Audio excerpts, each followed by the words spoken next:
Valerie Sayers. I'm a professor of English here at Notre Dame. Yay! Great English department. And I'm a writer of fiction mostly. I mostly consider myself a novelist. I also write short stories and nonfiction. And it's a great pleasure tonight to read with Liam Callanan, who is a novelist, a short story writer, and an essayist. This is how the evening will go. I'm going to read. I'm the opening act, and Liam, and then I'll introduce Liam. He'll read, and because there are two of us reading, we thought we would take questions individually up front afterwards, especially now that you've waited. So we'll be real fast with answers to any questions, and keep them moving and keep them snappy. And we'll try not to read too fast. I'm reading from a book called The Powers, which just came out in paperback after what seemed like an endless wait. The Powers was published in hardcover 2 years ago, and it has just been released in paper.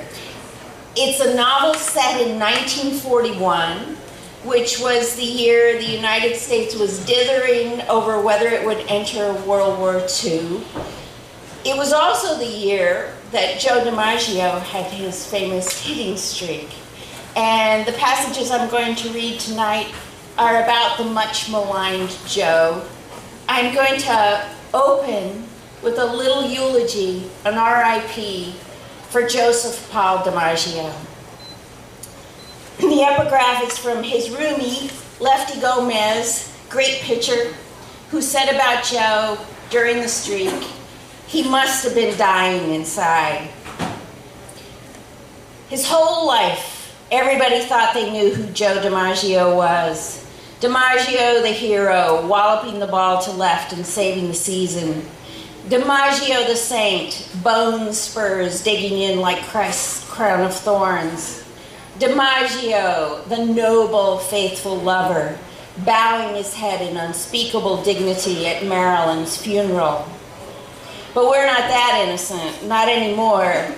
We can't pretend we knew him, and it's way too late to go all expose. By now everybody's heard the dredged up stories about the babes and the mobsters and the brittle coldness, the charges that he made himself a human profit center, Mr. Coffee, Bowery Savings Bank, Old Timers Day, that he cut his friends cold and wouldn't even say what they did wrong. Maybe we could just give the guy a break. The man sprang Monroe from a mental ward long after she divorced him, was kind to a few people who needed kindness, grieved and held a grudge, and struggled to be a human being, same as the rest of us. Rest in peace, DiMaggio. Let's face it, now you're more idea than man, and that idea says more about our own need for a saint and a hero and a noble, faithful lover than it says about you. You were just an idea back then too, back when a whole country followed your impossible hitting streak and believed in it as some crazy ideal of goodness and order and beauty. Back when we believed in you as if you were some movie star, some Greek god, some Superman come to rescue a brutish, murderous world from our own icy hearts. And this is a chapter called Heat.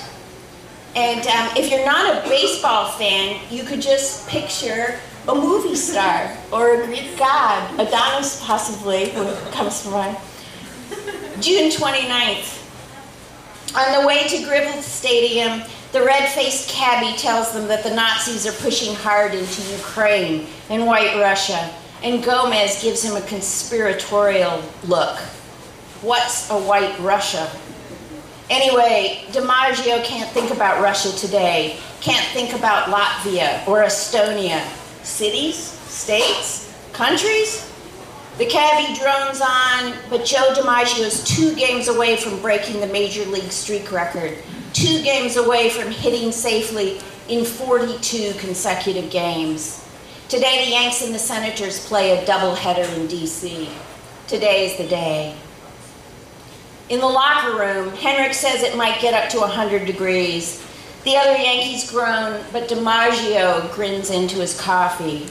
Name him an Italian who doesn't heat up with the thermometer. Sweat beads behind his knees and pours out from deep in his groin. This heat wave won't let up, and he doesn't want it to. The hotter it gets, the hotter his bat. McCarthy barrels through, looking a little drunk in the steamy locker room, and announces, 30,000 customers waiting for you, boys. He directs a sarcastic wiggle of his finger at the entire team, and not, of course, at Joe DiMaggio. Not a syllable about the streak, but if the manager wants to mention the ticket sales. McCarthy rallies his troops. DiMaggio lights another Camel. Today, he needs to double his luck for a doubleheader, even if now the papers are saying it's only the modern-day record. In the last few days, somebody's dug up the niggling bit of news that Wee Willie Keeler had a 44-game streak all the way back in 1890-something when they didn't even count fouls as strikes. What the hell? Sisler's record, 41, is the one everybody's been waiting for all season. He'll deal with that one, and then he'll deal with Wee Willie Keeler. He woke up every half hour last night, the sweat pooling on him, and when he rose from his bed this morning, he was sure he was living on another planet. His guts a rusty bucket shot through with holes, and Gomez had to call the front desk for more toilet paper before he could leave the bathroom this morning. But when he got to the ballpark, the heat shimmered, and a crazy kind of peace shimmered with it. He's still clenched, every muscle in his body, including his kulu, and if he lets go of that, it's all over. But now he thinks he might actually break the record. Usually Lefty's the one who stops the others from blathering on around DiMaggio, but today he waves a Washington Post he's picked up somewhere. Geez Louise, they're gonna draft 1 million men. FDR's gonna come after you the way they went after Dom. DiMaggio gazes up at Gomez but drifts away. His brother just ducked the draft on account of bad eyesight, which slays him and all the other sports writers too. Dominic DiMaggio can see well enough to play Major League Baseball, but not well enough for the U.S. Army. DiMaggio waits for Lefty's hot air to cool off, and soon enough it does, and then he's left alone the way he always is before a game. The way he wants to be. DiMaggio doesn't have time to waste on chit-chat, not even talk of war and drafts. DiMaggio's got a major league record to break. 45 games in a row is a nice round number, but it's not enough. Isn't he the same Joe D who hit in 61 games straight in the Pacific Coast League when he was a kid? That's the number he'd really like to crack open. His own minor league record. He'd like to go for 65 at least. And lately, he sees a rounder number still, a number further along the pages of numbers facing him, 75. He'd like to hit in 75 games in a row, and he'd like to lay down the 75 games in front of the Yankee brass, in front of the fans, in front of Dottie, the way a cat lays down a mouse. There you go. Maybe this'll satisfy you. When he heads out to take batting practice, the damp glare of Washington's heat wave dazzles him, and he fears briefly that he might have to dash back to the crapper. The liquid in his gut hardens. Somewhere in White Russia, bayonets glisten. The ballpark's gone nuts. Fans crawl everywhere, lean over the box seats, jump down on the field, prowl past the batting cage. Crazy. Anarchy in our nation's capital. Joe, for my kid. I got money riding on you, Dago. Don't let me down. You can do it, Dimage.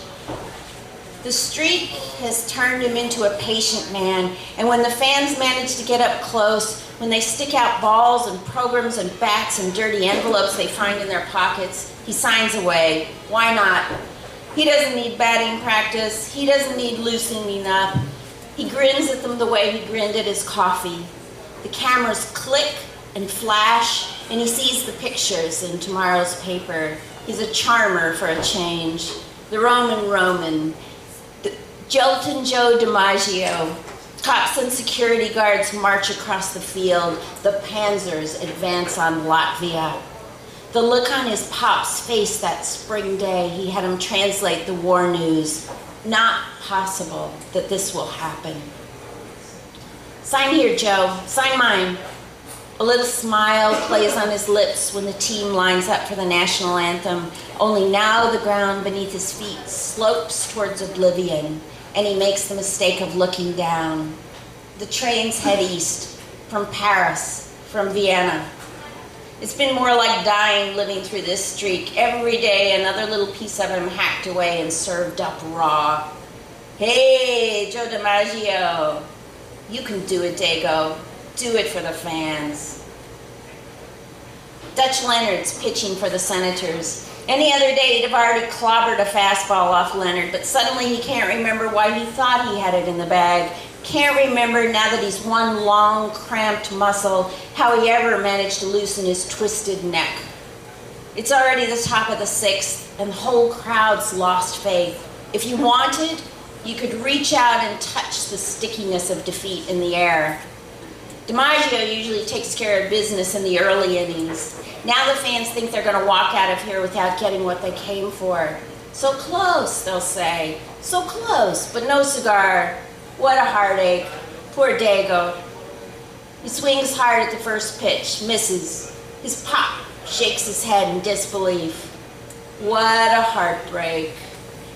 Deep breath, but not so deep anybody can see.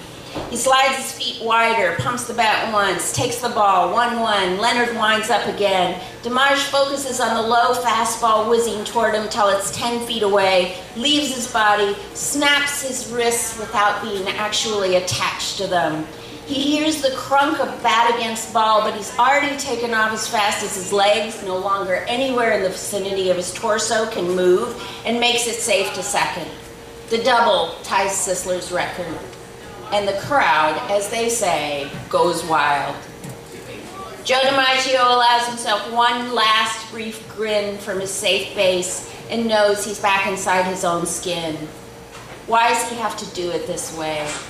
He pictures his disappointed pop boarding a crowded train, ducks his head, feels the ground shift again beneath his feet. Between games, he showers in another trance, doesn't remember turning the water off. Towel draped, he holds the fresh uniform shirt in his finger and breathes in the faint smell of bleach, which calms him the way the smell of fresh bread or wine calms him. He takes his time buttoning up before he faces the reporters. When he turns finally, they all beam at each other like little kids. Say, how'd that feel? You had a sweat in there, Joe. Think you'll have to wait till the 6th? Now that you've tied it, how far can you go? What's the limit? Think I better break the record before I make any predictions. They all chuckle, men of the world. He hears himself tell them he's been nervous the last couple of games.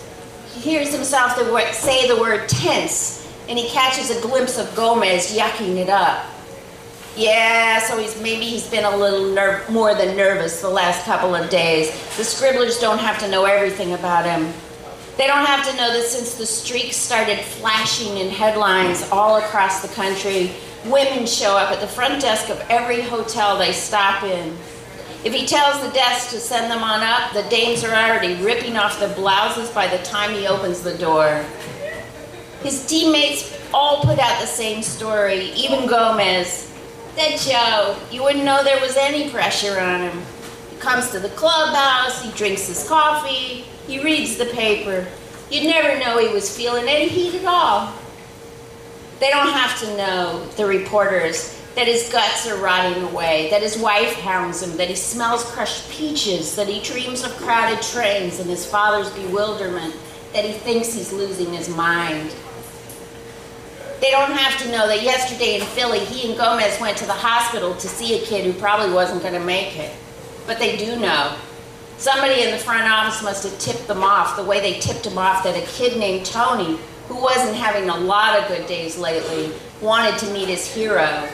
His dying wish, something out of a movie, a three-hanky sob story at the Astor. How about that little Italian kid, Dago? Think he's going to pull through now that you tied the record for him? He'd never seen a dying kid before, pictured the type lying in an oxygen tank or hooked up to a bottle of blood or something. He didn't want to go, but you hear the word dying, you hear the kid's name Tony, what can you say? And it wasn't like he imagined it all. Tony managed to sit up, wearing pressed pajamas for the occasion, his eyes sunk in blue hollows, but a big, goofy smile on his face. 9 or 10, maybe. A little tongue-tied, like Joe himself, and resigned to his fate. Knew he was on the way out. You could tell.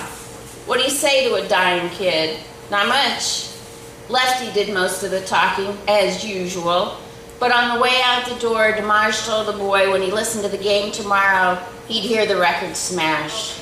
And when he heard that crack of bat against ball, he should know that DiMaggio in D.C. was sending Tony in Philly his regards. Listen, fellas, he hears something he's never heard before and is talking to reporters' voice. Don't write about that. Don't play that up. That kid's, he doesn't need to finish. The men with the fedoras pushed up to the back of the foreheads all look at him, nod solemnly the way they'd nod to the boss, pretending they'll honor Joe DiMaggio's one heartfelt request on the day he's trying to break the streak record. And he knows they'll write it up, won't be able to help themselves any more than he can help himself hitting the ball. So they go back into the dugout and his bat's gone. Somebody took it. I just have to skim through this part because he goes into a rage and wants to tear through the ballpark, finding his bat. And indeed, he does not. He uses another bat. And here he is up at the plate again. This time Anderson comes into relief for the Senators. One of those wise guys, likes to throw at his head. Anderson knows how many pitches DiMaggio's had steamed by his earlobes, knows how the Dago stands there and takes it and never flinches, but still he keeps them coming high and tight. DiMaggio respects the man for throwing tough, but staring him down, he sees the punk who stole his bat. It's already the 7th inning, already his 4th at bat. The 7th inning is what you call late in the game. The 7th inning is when fans start leaving in disgust. Not that anybody's leaving the ballpark today, not even with the thermometer stuck at 96, the humidity at 1 zillion. They'll stick around, all right. They'll stick around to see if he can do it, and part of them will want him to break the record, and part of them will hope he doesn't quite make it. Maybe they'll hope for a high fly that looks as if it might go the distance, but gets snatched at the last split second. Maybe they want to see him go down swinging. It's good to see a man break the record, but it's satisfying too to see him fail. If he can't pass Sisler, he's a real mediocrity. Fine hitter, but not quite the hero everybody thought he had the potential to be. Couldn't even do it for a dying kid. Anderson and the punk and the rest of the fans merge into one moving target. The tanks rumble, the bayonets shimmer. Cities, states, nations tremble. The modern day record couldn't even take on Wee Willie Keeler. How's a man go through life with a name like that? What he wants is for this to be over. What he wants is for Dorothy and the photographers and Gomez to stop looking at him with that pitying smile that says, "What a shame it would be if you came this close. What a lot of stress you've been under." What he wants is for bloodied kids to stop accosting him on the sidewalk, yelling, "You can do it, DiMaggio. You can save the refugees." As if they're mind readers. Everybody and his brother thinks they can read Joe DiMaggio's mind. Anderson thinks so. He makes like a flamethrower, gets one in so close even DiMaggio has to duck, but he doesn't flinch. The crowd boos Anderson, their own pitcher, and then they tense again. But up at the dish, Joe DiMaggio isn't tense anymore. Joe DiMaggio isn't there. DiMaggio resides in another zone of the universe, Rivers flow through his body. Birds perch on his head. The stadium is silent and the heat is balm for his soul. He rips open on the second pitch for a sure hot single and stands on first base, not exactly sure how he got there. There you go, Dottie. There you go, FDR. There you go, Mr. and Mrs. America. There are your 42 games in a row, and now will you please get out of my way so I can take on wee Willie Keeler for you. He hears the crowds roar as golden as Caruso's high notes. And when Keller behind him whams Anderson for a triple, and DiMaggio crosses home plate, the other Yanks jump up and down like 10-year-old boys, like Tony in his hospital bed. They're jumping for him, for deadpan DiMaggio, for Mr. Lost in his own universe, Mr. Standoffish, oh, that Joe, he's all just shy, tooting and yipping and clapping their hands like girls. He could grow wings. He could hold his arms out.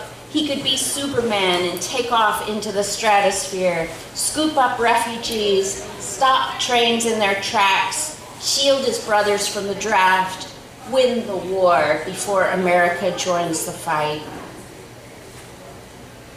Lying next to Dottie, who loves him again, now that he's broken a major league record, now that he's the toast of Manhattan, he tries again to loosen his stiff shoulders. His wife gurgles love sighs in her sleep, her pregnant belly pushed up against his broad back.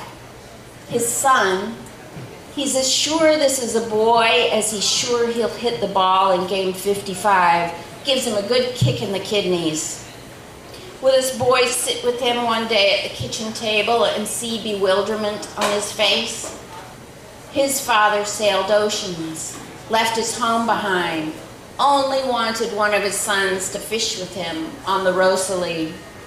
Instead, they picked up bat and ball, a boys' game, which DiMaggio will teach his son, and his son will recoil from it the way he himself, the great man, recoiled from the smell of fish in the San Francisco Bay.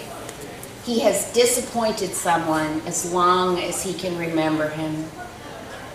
Jolting Joe DiMaggio lies as still as he can in his penthouse on West End Avenue and hears, somewhere down on Broadway, the rumble of convoys in White Russia, wherever that is, whatever that is.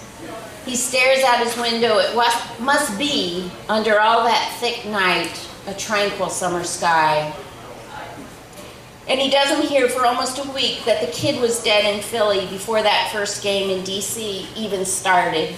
So much for Hocus Pocus. So much for saving anybody.